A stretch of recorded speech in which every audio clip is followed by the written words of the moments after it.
大家好，我是雷文。從今天起要新開一個豪華大坑 ，PCE 全遊戲系列詳解。作為開坑的首期視頻，這裡主要做一些概述性的介紹。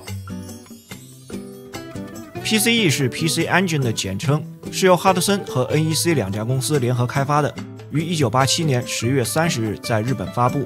日版主機的主體顏色為白色。1989年主機在北美上市。美版主機的名稱叫 TurboGrafx-16， 主機的外形主體為黑色，而且体積比日版要大。但是這兩個版本在硬件上基本相同，這一點和紅白機的 FC 和 NES 是有區別的。另外，在1988年11月推出了 CD-ROM， 它是作為一個擴展發布的。PCE 也是最早使用了光盤載體的主機。因為我本身並不是講硬件的，所以關於這塊的內容就簡要的介紹一下。畢竟並不是所有的朋友對這塊都有所了解，主要的目的是讓這部分的朋友知道 PCE 遊戲表現大致應該在一個什麼樣的水準。雖說是8位機，但按照後來各大媒體的劃分，基本上都把它歸為第4代主機的範疇。像任天堂的紅白機屬於第3代，所以 PCE 和 MD 以及超任屬於同一個世代，他們3個是直接的競爭關係。在這裡，我把包括 FC 在內的這4種機型的主要硬件參數列了出來，做一個簡單的對比。從 CPU 的頻率這塊能夠看出，雖然 PCE 的這個8位芯片相比於 MD 來說比較拉，但差不多有紅白機的4倍。在圖形表現這個部分 ，PCE 有專門的16位圖形處理單元，即使橫向和 MD、SFC 比較，也有自己的特點。特別是同屏最高色數這一欄，色彩與精靈的數量是它的強項。某些時候實際呈現的畫面效果要優於 MD， 但多層背景和畫面滾動較弱。聲音的表現這方面也不差，很多遊戲實際體驗時的聲音效果是很舒服的。再加上還有光盤作為載體的遊戲，聲音的表現又到了另一個層次，在容量上也是有優勢的。而且和世嘉 MD 的 CD 不同， PCE 光盤類遊戲的數量占有很大的比重。關於主機硬件的型號，有相當多的升級款，像這個89年底發布的 Core Graphics，輸出接口做了替換，但其他的和最初版本區別不大，性能也沒有變化。還有也是在89年底發布的 Super Graphics， 這個型號與 CD-ROM 以及後續的 CD 格式不同。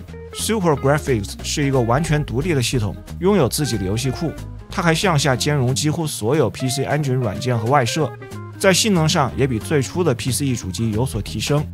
其他的型號還有很多，這裡就不一一列舉了。正是因為這樣頻繁發布各種型號的硬件和升級款，在後來也被認為是它失敗的原因之一。說完硬件，再來看看遊戲的形式和遊戲的數量。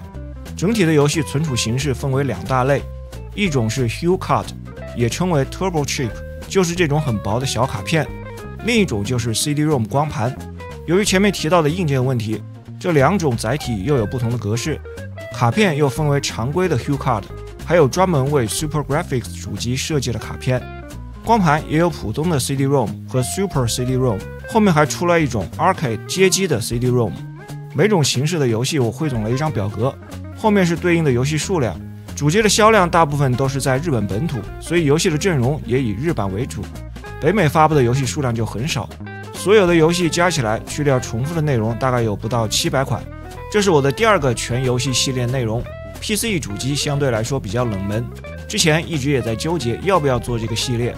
在做紅白機遊戲介紹的時候，我也逐漸對 PCE 的遊戲有了更深入的了解，發現還是有很多可玩的內容，跳過這個部分就實在太可惜了。所以這裡決定用一個折中的方案來完成。